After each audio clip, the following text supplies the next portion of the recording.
নমস্কার, সুরজিৎ মান্না ক্রিয়েশনস চ্যানেলের পক্ষ থেকে তোমাদের সবাইকে সুস্বাগতম। আশা করি তোমরা সকলে ভালো এবং সুস্থ আছো। আমি তোমাদের জন্য এই ভিডিওটিতে তুলে ধরছি 2025 সালের ক্লাস 8-এর রায় ও মার্টিন প্রশ্নবিচিত্র থেকে সেকেন্ড ইউনিট টেস্টের জন্য পরিবেশ বিজ্ঞানের একসেট প্রশ্নপত্রের সম্পূর্ণ সমাধান করছি সেকেন্ড ইউনিট টেস্টের জন্য। তার আগে তোমাদের কাছে অনুরোধ, তোমরা ভিডিওটি না টেনে পুরোটা দেখো। ভিডিওটি কেমন লাগলো কমেন্ট করে জানিও, ভিডিওটিতে লাইক দাও এবং শেয়ার করো, এবং চ্যানেলে নতুন হলে চ্যানেলটিকে সাবস্ক্রাইব করে চ্যানেলের সঙ্গে যুক্ত হয়ে যাও, কারণ তোমরা আমার এই চ্যানেলের মাধ্যমে ক্লাস 8-এর রায় ও মার্টিন প্রশ্নবিচিত্রা থেকে সেকেন্ড ইউনিট টেস্টের জন্য পরিবেশ ও বিজ্ঞান, ভূগোল, বাংলা, ইতিহাস এই সমস্ত প্রশ্নের সূত্রে সমাধান পাবে। অলরেডি আমি তোমাদের সামনে ভূগোল এবং ইতিহাসের সবগুলো সেটা আলোচনা করে দিয়েছি। বাংলা এবং পরিবেশ বিজ্ঞান আলোচনা করছি। তোমরা ওই ভিডিওগুলো দেখতে চাইলে আমার চ্যানেল প্লে লিস্টে গিয়ে দেখানো, না হলে এই ভিডিও ডিসক্রিপশনে তার লিঙ্ক আছে, ওখানে ক্লিক করে দেখে নিতে পারো। আলোচনা শুরু করছি 217 নম্বর পেজের 6 নম্বর school Bagbazar multipurpose girls school government sponsor এই স্কুলের প্রশ্নপত্র সেটি আলোচনা করছি। অলরেডি আমি তোমাদের 1 থেকে 5 নম্বর স্কুল আলোচনা করে দিচ্ছি। তোমরা ওই ভিডিওগুলো দেখতে চাইলে আমার চ্যানেলের প্লে লিস্টে গিয়ে দেখে নাও, নাহলে এই ভিডিও ডিসক্রিপশনে তার লিঙ্ক দেওয়া আছে, ওখানে ক্লিক করে দেখে নিতে পারো। ফিজিক্যাল সায়েন্সের পার্টে 1 প্রথমে আলোচনা করছি। 1-এর দাগে নিম্নলিখিত প্রশ্নগুলি 2-1 কথায় উত্তর দাও। প্রথম হচ্ছে শিশির পড়ে কেন? যে শিশির পড়ার কারণ বা শর্তগুলো এখান থেকে তোমরা এতটা পর্যন্ত লিখবে, বুঝতে পেরেছ? এগুলো হচ্ছে শিশির পড়ার কারণ। পরের প্রশ্ন, বিশুদ্ধ জলে খাদ্য লবণ মেশালে দ্রবণের স্ফুটনাঙ্কে কি পরিবর্তন হবে? বেড়ে যাবে। 3 নম্বর প্রশ্ন, অনুঘটকের সক্রিয়তা বৃদ্ধি একটি উপায় লেখো। অনুঘটকের ক্ষেত্রফল বৃদ্ধি। 4 নম্বরে, তাপমোচী রাসায়নিক বিক্রিয়ায় একটি ব্যবহারিক প্রয়োগ উল্লেখ করো। কয়লা বা গ্যাস পড়ে যে তাপশক্তি পাওয়া যায়। 5 নম্বরে, 100 ডিগ্রি সেলসিয়াস উষ্ণতায় বিশুদ্ধ জলের অপেক্ষা 100 ডিগ্রি সেলসিয়াস উষ্ণতায় জলীয় বাষ্পে হাত বেশি পোড়ায় কেন? উত্তরটি লক্ষ্য করে নাও।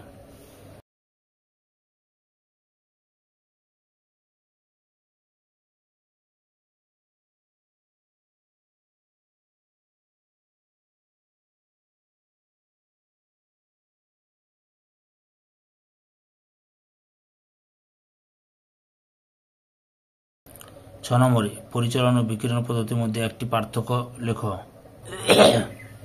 লক্ষ্য করো বিকিরণ এবং পরিচালনের পার্থক্য, এই যে মাধ্যম, মোট 5টি পার্থক্য দেখালাম। এই পদার্থের গলনাঙ্ক বা হিমাঙ্কের মান প্রত্যক্ষভাবে 2টি বিষয়ের উপর নির্ভর করে, যেমন অপদ্রব্যের উপস্থিতি এবং বায়ুমণ্ডলের চাপ, এই দুটির উপর নির্ভর করে, বুঝতে পেরেছ? 8 নম্বরে, জল বরফে পরিণত হলে আয়তনে বাড়ে, এর একটি অসুবিধা লেখো। এতে অনেক সময় পাথর ফেটে যায়। 9 নম্বর, ইগলু বরফের তৈরি হয় কেন? লক্ষ্য করো ইগলু এখান থেকে শুরু করে এতটা পর্যন্ত লিখবি, বুঝতে পেরেছ? পরের প্রশ্ন 10 নম্বরে, লোহার তৈরি জলে কলে ক্রোমিয়ামের প্রলেপ দিতে হলে ক্যাথোড ও অ্যানোড হিসেবে কি ব্যবহার করবে? না, ক্যাথোড হিসেবে লোহার তৈরি কলের জল, আর অ্যানোড হিসেবে বিশুদ্ধ ক্রোমিয়াম পাত, বুঝতে পেরেছ?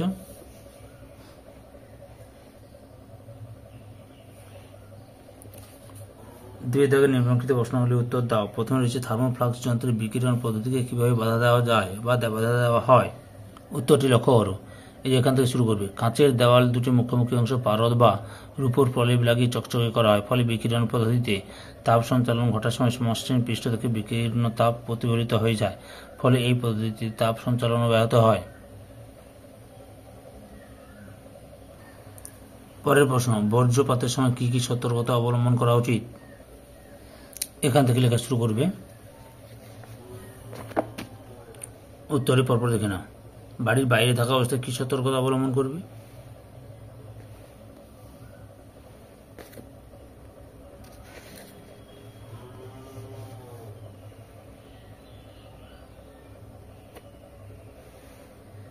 আর ঘরের ভিতরে থাকা অবস্থায়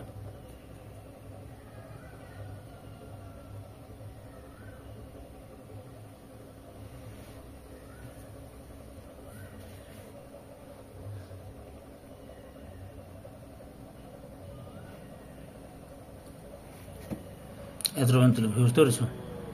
পরের প্রশ্ন 3 নম্বরে তড়িৎ বিশ্লেষ্য পদার্থ বলতে কি বোঝায়? এখান থেকে এতটা পর্যন্ত লিখবে।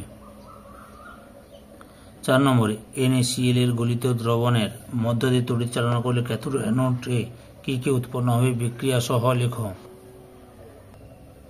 এখান থেকে শুরু করবে। দেখে নাও এই ক্যাথোডে Na+ এখানে ধাতু আর অ্যানোডে কি ব্যবহার করা হবে এতটা পর্যন্ত বুঝতে পেরেছ। 5 নম্বরে কোনো তরলের স্ফুটনাঙ্ক উল্লেখ করার সময় চাপ উল্লেখ করা উচিত কেন? উত্তরটি তোমরা এখান থেকে শুরু করবে, এতটা পর্যন্ত লিখবে। বুঝতে পেরেছ? পরে প্রশ্নটি লক্ষ্য করো, একটি বস্তুর ভর 100 গ্রাম, আপেক্ষিক তাপ 0.09 ক্যালোরি ডিগ্রি সেলসিয়াস। বস্তুটির উষ্ণতা 50 ডিগ্রি থেকে বৃদ্ধি করে 90 ডিগ্রি সেলসিয়াস করতে হলে কতটা তাপ গ্রহণ করতে হবে? উত্তরটি লক্ষ্য করো, বস্তুর ভর m সমান 100 গ্রাম, আপেক্ষিক তাপ S সমান 0.09 ক্যালোরি পার ডিগ্রি সেলসিয়াস গ্রাম ডিগ্রি সেলসিয়াস, উষ্ণতা বৃদ্ধি অর্থাৎ ডেল্টা টি সমান 90 degree Celsius minus 50 degree Celsius সমান 40 ডিগ্রি সেলসিয়াস। অতএব তাপ গ্রহণ করবে H সমান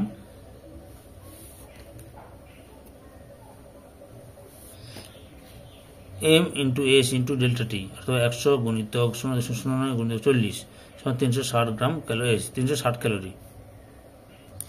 7 নম্বরে রাসায়নিক বিক্রিয়ার প্রভাবক কারা? এই যে এখান থেকে শুরু করবে।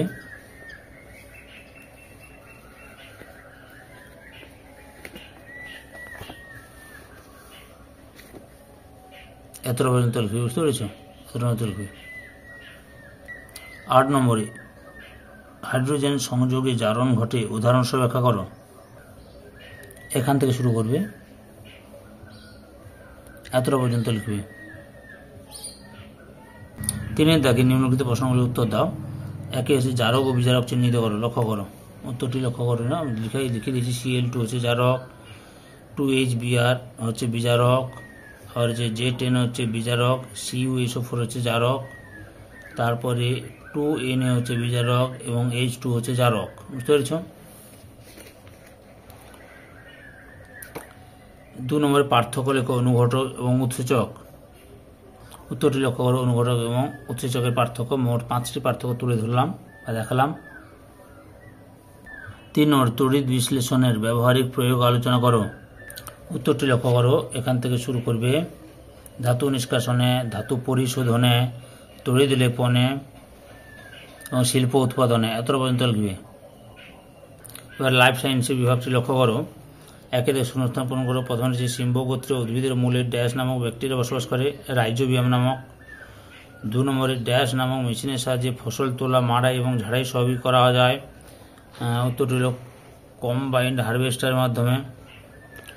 তারপরে কি আছে লক্ষ্য করো। 2 দাগে নিম্নলিখিত প্রশ্নগুলি উত্তর দাও, যে কোনো 4টি। প্রথমে রয়েছে জয়া, জয়ন্তী প্রভৃতি জাতের ধান কত দিনের মধ্যে পাকে? 116 থেকে 135 দিনের মধ্যে পাকে। 2 নম্বরে NPK কি? উত্তরটি লক্ষ্য করো, এখান থেকে এতটা পর্যন্ত লিখবে। 3 নম্বরে জলসেচ করার একটি চিরাচরিত পদ্ধতির নাম লেখো। চেন পাম্প পদ্ধতি। তারপরে 4 নম্বরে কি রয়েছে? এপিআরই কি? উত্তরটি তোমরা এখান থেকে এতটা পর্যন্ত লিখবে। বুঝতে পেরেছ? পরের প্রশ্ন, গোল্ডেন রাইস কি? উত্তরটি লক্ষ্য করো, এখান থেকে এতটা পর্যন্ত লিখবে।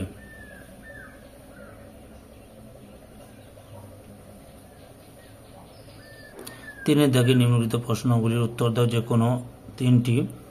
প্রথমে রয়েছে খারিফ ফসলের চাষ শুরু হয় কোন সময়কালে? বর্ষাকালে। আর কোন সময়কালে রবি ফসল তোলা হয়? গ্রীষ্মকালে। তারপরে 2 নম্বর পার্থক্য লেখো মেজর কার্প ও মাইনর কার্প। উত্তরটি লক্ষ্য করো, মোট 7টি পার্থক্য দেখালাম।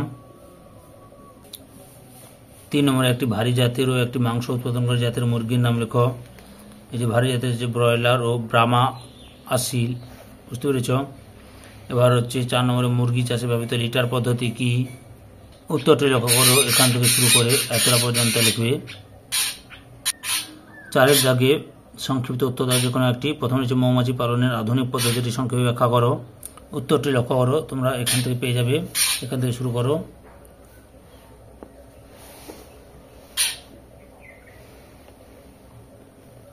এতটা পর্যন্ত লিখবে। পরের প্রশ্ন, চায়ের গুণাগুণগুলি লেখো। উত্তরটি লেখো, চায়ের গুণাগুণ। এতটা পর্যন্ত লিখবে। সম্পূর্ণ ভিডিওটি দেখে আমার চ্যানেলের পাশে থাকার জন্য তোমাদের সবাইকে অসংখ্য অসংখ্য ধন্যবাদ।